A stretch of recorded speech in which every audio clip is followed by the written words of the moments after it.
Mabilis na kumilos si Tanggol, hinawakan ang kamay ni Ramon at hinila palayo kay Lucio. Hindi pa ito ang oras para tapusin. Nanginginig sa galit at takot ang kanyang tinig. Ngunit hindi tumigil si Ramon. Naglalagablab ang apoy ng paghihiganti sa kanyang mga mata. Si Lucio, basang-basa ng pawis at duguan, ay hirap na huminga ng malalim. Mabilis na sigaw ni Ramon, "Alam mo ba kung ilang gabi kaming nagutom? Ilang gabi kaming nabuhay sa takot dahil sa iyo?" Muling tumama ang kamao sa mukha ni Lucio, napaling ang kanyang ulo. Bago pa siya bumagsak, sumugod si Marit at hinawakan ang kamay ni Ramon. "Ramon, tama na. Hindi ito makakatulong." Nanginginig ang kanyang tinig sa takot at galit. Tahimik na nakamasid si Pungay, ngunit sa bawat patak ng dugong bumabagsak sa sahig, lalong nag-aalab ang kanyang galit. "May sala ka, hindi ko hahayaang mangyari ito." Sigaw niya, sabay saksak kay Lucio gamit ang maliit na kutsilyo. Natigilan ang lahat, lalo na si Tanggol, ngunit agad niyang pinigilan si Pungay. Hindi ito ang solusyon. Kapag pinatay natin siya ngayon, mawawala ang lahat ng ebidensya. Mapang-isi ang ngiti ni Lucio. "Akala ninyo ba itinago ko ang lahat? Alam ko kung sino ang tunay na utak. Hindi lang kayo, buong lungsod ang sangkot." Mabigat ang kanyang tinig, puno ng misteryo. Biglang bumukas ang pinto ng taguan. Natigilan ang lahat. Pumasok si Tinding, kasama ang isang estrangherong may dalang anino ng masamang balita. "Tanggol, may impormasyon ako, ngunit kailangan nating magmadali," bulong niya. Nanginginig ang tinig. Napahinto si Pungay, nakikinig ng mabuti. "Anong impormasyon?" Naglalagablab ang kanyang mga mata sa galit at lungkot. Bago pa makasagot si Tanggol, sumabog ang putukan sa labas. Dali-dali silang tumakbo sa bintana. Sa dilim ng gabi, papalapit ang mga anino, ang mga gerero, armado at determinado. Nakapako ang mga mukha sa layuning tapusin ang lahat. Mahinang bulong ni Lo, "Sila ang dapat nating tapusin. Kapag hindi tayo kumilos ngayon, wala nang bukas." Biglang sumugod si Ramon palabas, baril sa kamay, handang harapin ang mga kaaway. Ngunit bago siya makalapit, isang napakalakas na pagsabog ang yumanig sa likod ng taguan. Bumagsak ang sahig, nilamon ng usok at apoy ang lahat, at natapon si Tanggol sa lupa. Napasigaw si Marites sa takot, mahigpit na yakap ang ulo ng kanyang anak, desperadong binubuhat ito. "Hindi tayo kailanman maghihiwalay," sigaw ni Pungay, sabay hila kay Lucio palayo sa panganib. Mula sa dilim, lumitaw ang isang matandang lalaki, hindi kilala ngunit tila pamilyar. May hawak siyang dokumento. Sa malalim na tinig sinabi niya, "Kung nais ninyo ng kalayaan at katotohanan, sumunod kayo sa akin." Dahan-dahan niyang binuksan ang file. Nabigla ang lahat. Nakasulat ang mga pangalan ng mga taong nasa paligid nila, maging mga kaibigan, kasama ang mga petsa ng kamatayan at mga lihim na kontrata.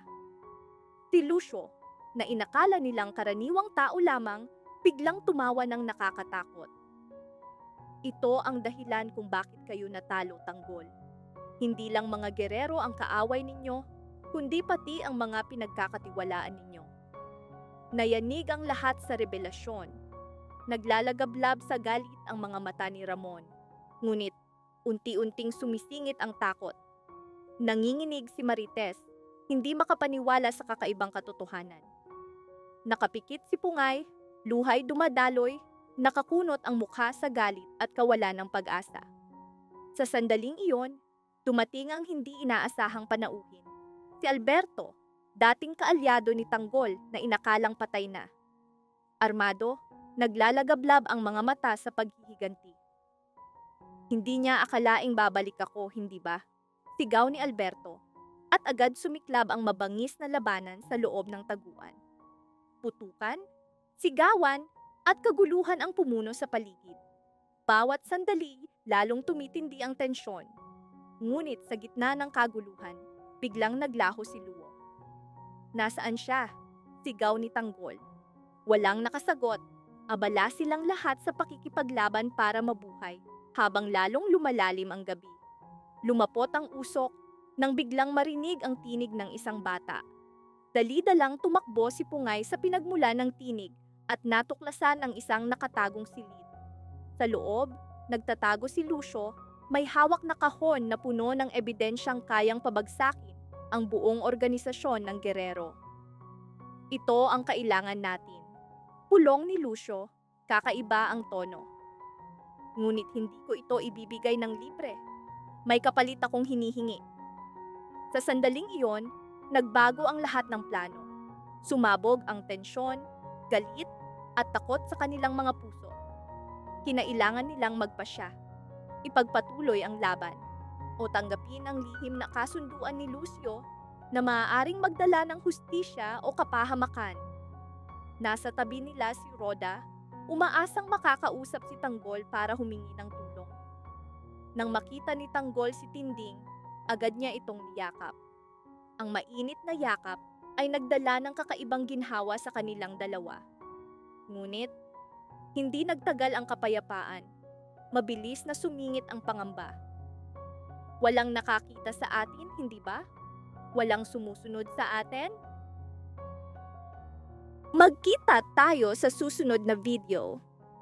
Mag-subscribe kayo lahat, i-like ang video, at manatiling nakaantabay. Mariing tanong ni Tanggol. Mahigpit na hawak ang kamay ni Tinding.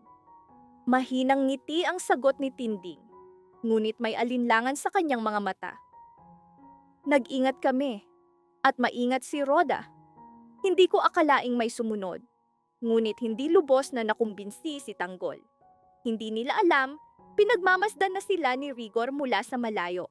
Malamig ang kanyang mga mata. Walang awa, sinusubaybayan ang bawat hininga at hakbang. Agad niyang inutusan ang kanyang mga tauhan. Tawagan ang mga pulis. Atakihin ang taguan ni Tanggol ngayong gabi. Nag-aalala si Mando. Mahinang bulong niya. Hindi alam ni Rigor na nasa loob sina Tinding at Roda. Ngunit hindi nagbago ang desisyon ni Rigor. Malakas ang kanyang tinig. Wala akong pakialam. Walang makakapigil sa akin. Sa loob ng taguan, pinipigilan ni Tanggol ang kanyang galit. Mahigpit na kontrolado si Lucio.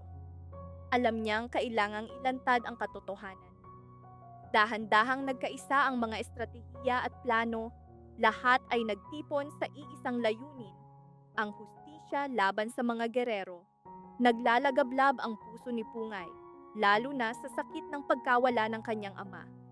Ang lungkot at galit na iyon ang nagpatibay sa kanilang paninindigan. Hindi tayo titigil hanggat hindi natin nakukuha ang hustisya. Mariing wika ni Pungay, pinipigilan ang luha. Ngunit sa gitna ng pag-asa at bagong pagkakaisa, nakabitin ang matinding panganib. Tahimik na sinusubaybayan ni Rigor ang bawat galaw nila. Di nagtagal, nagpadala ng mensahe ang kanyang mga tauhan. Handa na ang operasyon. Ngayong gabi, tatapusin natin ito. Malamig ang kanyang tinig. Walang puso, puno ng puot at galit. Sa loob ng taguan, magkasamang nagplano sina Tanggol at Lutso. Kailangan nating palakasin ang ating depensa, mariing wika ni Tanggol, nakatitig sa mapa. Kapag tayo'y inatake, hindi lang buhay natin ang nakataya, kundi pati mga inosente. Ngunit hindi nila alam, may isang tao sa anino ang nagmamasid sa bawat galaw nila at nakikinig sa bawat salita. Biglang nabasag ang katahimikan. Isang umalingaw-ngaw ang utos ni Tanggol na parang kulog. Lahat. Defensive positions. Dali-dalang tumakbo sina Lutso at Roda upang iligtas ang mga sugatan, ngunit matalim ang mga mata ni Roda, nakita niyang may aninong dumulas sa likod ng mga puno. Rigor! Sigaw niya. Bago pa makakilos ang iba, naglaho ito sa dilim. Bumilis ang tibok ng kanyang puso. Alam niyang hindi iyon ang huling pagkakataon na makikita nila siya. Sa loob ng taguan, pinarap ni Pungay ang rebelasyong yumanig sa kanyang mundo. Nabunyag ang nakaraan ng kanyang ama. May ugnayan siya sa mga gerero at marahil iniwan ang impormasyon na kayang pabagsakin ang buong operasyon ni Rigor. Hindi ko alam. Mahina niyang bulong. Hati ang damdamin sa sakit at paggalito. Sumabog ang putukan sa labas. Bumaha ang kaguluhan sa taguan. Sa gitna ng kaguluhan, naglaho si Lutso. Lutso! Sigaw ni Tanggol, hinahanap sa bawat anino. Pinapatakbo ng takot at galit palabas ng gabi. Doon niya hinarap ang mga armadong tauhan ni Rigor. Bawat hakbang ay puno ng panganib. Bawat hiningay mabigat sa pangamba. Sa gitna ng labanan, lumitaw ang hindi inaasahang mukha. Si Arman, dating kaalyado, ngayoy kasama na ni Rigor. Pasensya na, Tanggol. Wala akong magawa. Malamig niyang wika, baril sa kamay. Nilamon ng trahedya ang taguan. Sa gitna ng galit at kawalan ng pag-asa, bumuo ng plano si Tanggol. Hindi natin hahayaang masayang ang ating laban. Kahit nakataya ang ating buhay, ipagtatanggol natin ang hustisya at ang isa't isa. Sa labas, lumawak ang malupit na ngiti ni Rigor, tiyak na mahuhulog sila sa kanyang bitag. Ngunit hindi niya alam, may misteryosong bilanggo sa dilim na handang tumulong sa panig ni Tanggol sa pinakahindi inaasahang paraan. Ang paghahanap ng hustisya ay nagbago tungo sa mas madilim na digmaan kung saan buhay, katotohanan, at tiwala mismo ang naging kapalit. Nabuwag ng grupo ni Tanggol ang paksyon ni Lucio, dating mga anak ng Tondo, ngunit walang laban sa mga anak ng Quiapo. Nais ni Pen na tapusin si Lucio, ngunit pinigilan siya ni Tanggol. Si Lucio ang huling sandata natin laban sa mga gerero. Di nagtagal, dumating ang mga pulis. Pinilit ni Pungay na ilayo si Lucio. Sa taguan, nagtanong si Tess, "Sino ang kasama mo?" Bumalik ang nakaraan ni Ramon nang humarap sa kanya si Lucio. Nilamon siya ng galit, sipa, suntok, bugbog ang tumama kay Lucio. Nang tatapusin na sana ni Ramon, pinigilan siya ni Tanggol. Si Lucio ang huling sandata natin. Napilitan si Ramon na sumang-ayon. Sige, ngunit darating ang oras na lalo ko siyang pahihirapan. Bumagsak ang katahimikan sa taguan, hindi kapayapaan, kundi babala ng unos. Nakaupo si Lucio, nakagapos sa lumang upuan, duguan ng labi, nanginginig ang mga kamay. Iniiwasan niyang tumingin kay Ramon, na paikot-ikot na parang gutom na leon, naghihintay ng tamang sandali upang umatake. Hindi mo alam ang mga bangungot na dinala mo sa buhay ko. Mariing wika ni Ramon, kalabog ng kadena sa kanyang kamay. Ngayon, magbabayad ka. Lumapit si Tess, may pag-aalala sa kanyang mga mata. Tanggol, sigurado ka ba? Ang pagtitiwala sa taong ito ay maaaring magdala sa atin sa mas malalim na panganib. Tahimik na nakatitig si Tanggol kay Lucio. Alam niyang hawak ni Lucio hindi lang impormasyon, kundi mas madidilim na katotohanan. Biglang kumislap ang takot sa mga mata ni Lucio. Bumukas ng malakas ang pinto ng taguan. Isang lalaking basang-basa ng pawis, hingal, ang pumasok. Kumikilos na ang mga gerero, mahina niyang bulong. Hinahanap nila? Marahil tayo. Nagpalitan ng tensyonadong tingin ng lahat. Inutusan ni Tanggol na itago si Lucio, ngunit bago pa nila magawa, sumabog ang tinig ni Lucio, nanginginig. Hindi ninyo sila matatakasan, kahit patayin ninyo ako. Napatigil si Ramon, lumapit. Ano ang ibig mong sabihin? Tumawa si Lucio sa kabila ng dugo. Alam nila kung nasaan kayo, dahil isa sa inyo ay para sa kanila. Tumama ang mga salita na parang kidlat. Tumingin si Tess kay Pungay. Tumingin si Pungay kay Ramon. Tumingin si Ramon kay Tanggol. Kumalat ang hinala na parang lason sa taguan. Sino? Mariing tanong ni Tanggol, sabay tusok ng kutsilyo sa balikat ni Lucio. Lalong lumalim ang ngiti ni Lucio. Hindi ko sasabihin, ngunit sapat na ang binhi ng pagdududa. Kayo mismo ang sisira sa isa't isa. Sumabog ang putukan sa labas, Mga balay dumadagundong sa dingding. Mga gerero, sigaw ng grupo, sabay posisyon. Nanginginig ang kamay ni Tess habang itinaas ang baril. Muling nag-alab ang galit ni Ramon, sumugod sa pinto. Ngunit bago siya makalabas, gumulong ang granada papasok. Magkubli! Sigaw ni Tanggol. Sumabog ang granada, winasak ang taguan. Sigawan, alikabok, at dugo ang pumuno sa paligid. Nang luminaw ang usok, duguan si Tess, sugatan. Napasigaw si Pungay, dali-dalang lumapit sa kanya. Sa gitna ng kaguluhan, napagtanto ni Tanggol. Nawala si Lucio. Nasaan siya? Mariing sigaw niya. Sa sulok, nakakalat ang napunit na lubid. Sa dingding, nakasulat ang simbolo ng gerero. May mensaheng isinulat sa dugo. It's over. Bumagsak si Ramon sa kanyang tuhod. Hindi dahil sa sakit, kundi sa bigat ng katotohanan. Kung may taksil sa atin, tapos na tayo. Ngunit matatag na tumayo si Tanggol. Duguan ngunit matibay. Hindi pa. Mula ngayon, hindi lang tayo tatakbo. Lalaban tayo. Taksil man o sugatan, haharapin natin sila. Umalingaw-ngaw ang kanyang tinig ng pag-aaklas. Sa labas, muling umalingaw-ngaw ang putukan. Sa loob, nagbanggaan ang takot, galit, at pagtataksil. Dahan-dahang lumitaw ang mas malaking katotohanan. Ang digmaan laban sa mga gerero ay hindi lang laban sa mga kaaway sa labas, kundi laban sa mga kasinungalingan sa loob.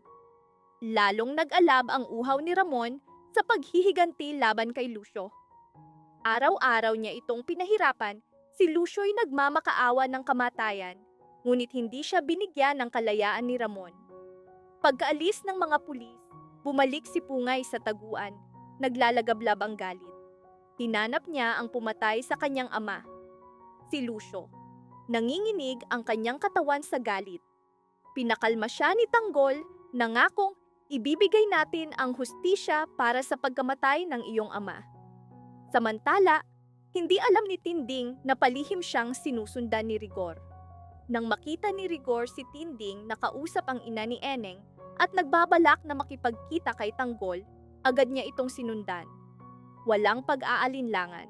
Dinala ni ina ni Eneng si Tinding sa taguan. Ngunit hindi nila alam, nasa likod nila si Rigor. Tiyak sa kanyang plano, malamig na bulong ni Rigor sa sarili. Ngayon, hindi na makakatakas si Tanggol. Kung madadamay si Tinding, wala akong pakialam. Sa loob ng madilim na taguan, lalong bumigat ang hangin. Bawat hinga ay may dalang takot at galit. Nakaupo si Lucio, duguan, habang ang mga salita ni Ramon ay muling bumabalik sa kanyang nakaraan.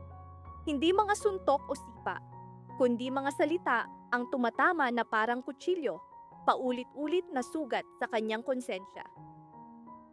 Ganito ang nararamdaman ng aking pamilya. Bulong ni Ramon, tuyong luha ang bakas sa kanyang mga mata. Bawat sandali, hinahangad ni Lucio ang kamatayan, mas madali pa ang impyerno kaysa sa buhay. Samantala, naglalakad si Pungay, hawak ang larawan ng kanyang ama.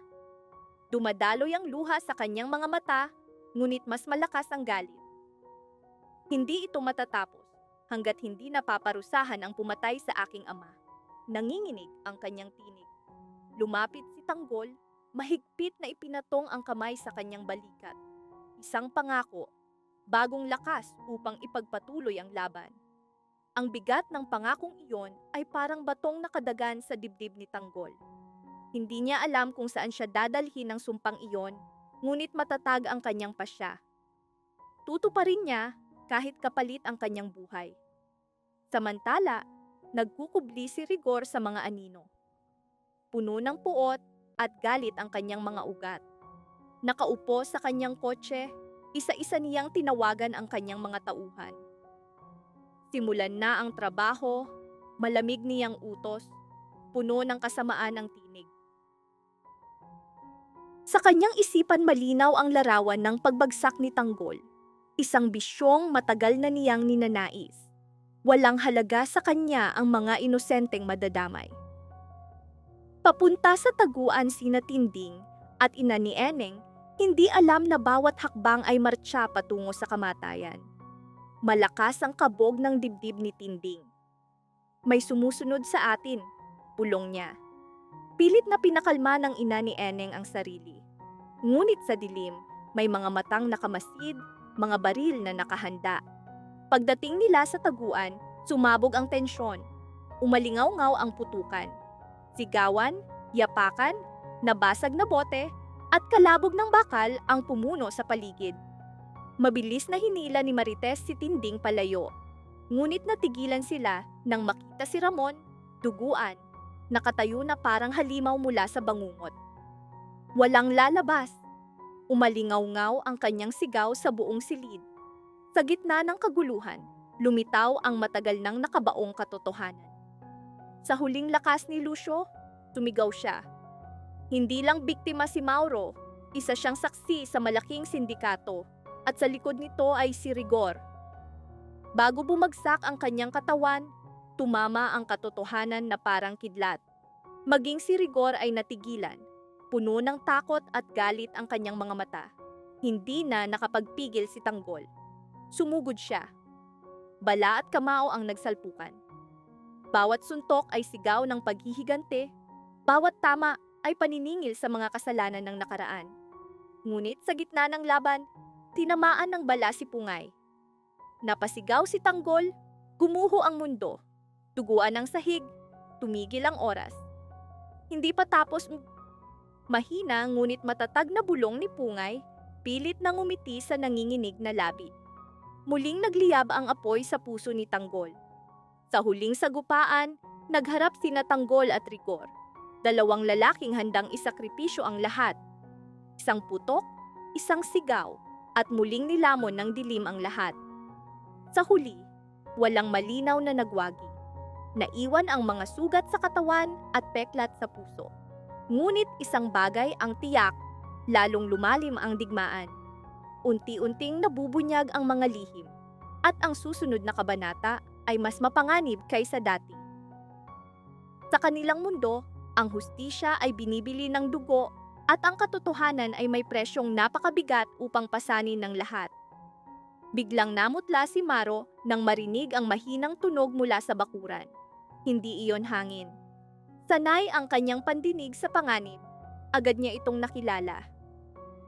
Tumingin siya kay Tanggol at sa isang iglap nagkaintindihan sila. May paparating. Dahan-dahang isinara ni Linda ang bintana at mahigpit na hawak ni Pungay ang kanyang telepono. Handang tumawag kahit nanginginig ang mga kamay. Sa labas, kumikislap ang mga armadong anino sa dingding. Parang mga multo ng gabi. Lucio! Mahina ang bulong ni Maro, halos hindi gumagalaw ang labi. Nakakita sila sa akin. Nagningning ang takot sa mga mata ni Pungay. Tay, kung tatakbo tayo, ngunit pinutol siya ni Tanggol. Kapag tumakbo tayo ngayon, lalo tayong dudurugin. Kailangan nating lumaban. Sa sandaling iyon, tumugtog ang video sa laptop. Ipinakita ang mga kahong may selyo ng munisipyo na binubuksan sa ilalim ng bodega. Malinaw ang mga mukha ng mga tauhan ng bise-alkalde at isang mukhang bahagyang natatakpan. Si Miguelito. Ngunit ang pinakanakakatakot ay ang susunod na frame, isang pirma. Malinaw na nakasulat ang alkalde mismo. Parang gumuho ang langit kay Linda. Hindi lang si Miguelito, kundi pati ang alkalde ay sangkot. Mapait na tawa ang lumabas kay Maro, puno ng galit. Kaya pala hindi sila natitinag. Galing mismo sa ugat ng halimaw. Sa labas, tumama ang bala sa gate. Napasigaw ang mga kapitbahay. Walang aatras! Sigaw ni Tanggol, sabay hila kay Pungay palayo sa bintana. Kapag may nangyari, ilalabas natin ang video. Biglang tumunog ang telepono ni Maro. Isang mensahe ang lumitaw. Isauli ang kinuha mo, hanggang hating gabi lang. Walang pangalan, ngunit agad nakilala ni Maro ang banta. May iba pa, nanginginig ang kanyang tinig.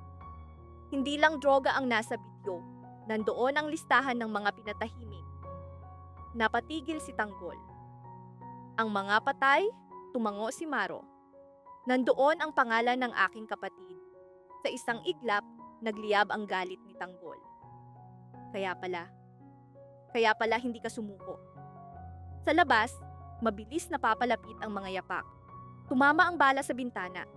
Hinila ni Tanggol si Linda sa likod ng mesa, habang napaluhod si Pungay, umiiyak, ngunit puno ng determinasyon. Sa gitna ng kaguluhan, tumakbo si Maro patungo sa likuran, may dalang isang bagay. Ngunit huli na, hinarangan siya ng isang anino. Tell Lucio. Malamig, walang awang ngiti ang kumalat sa kanyang mukha. Akala mo makakatakas ka? Matatag na tumayo si Maro sa kabila ng takot. Hindi ako tatakbo, mariin niyang sagot. Ibubunyag kita. Bago pa makalapit si Lucio, umalingaw-ngaw ang putok sa loob ng silid. Bumagsak ang isang sundalo ng gerero. Hingal si Tanggol, ngunit matatag ang kanyang mga mata, baril na parang matagal nang kasama. Tama na. Mariin niyang wika, puno ng galit at tapang. Napuno ng sigawan, takbuhan, usok at kaguluhan ang silid. Sa sandaling iyon, duguan ngunit buhay si Maro, nakatakas sa eskinita. Dumating siya sa isang internet shop, nanginginig ang mga kamay habang ina-upload ang video. Para sa lahat, mahina niyang bulong. Sa buong lungsod, libo-libo ang nakapanood ng video. Mga pangalan, mukha, at kasinungalingan ang nabunyag. Nagliyab ang galit ng tao. Sumabog ang kaguluhan sa munisipyo. Napasigaw ang alkalde habang sumugod ang mga pulis. Naglalagablab ang mga mata ni Miguelito sa galit. Ngunit huli na, bago pa sila maaresto, isang bagong rebel. Magkita tayo sa susunod na video. Mag-subscribe kayo lahat, i-like ang video, at manatiling nakaantabay.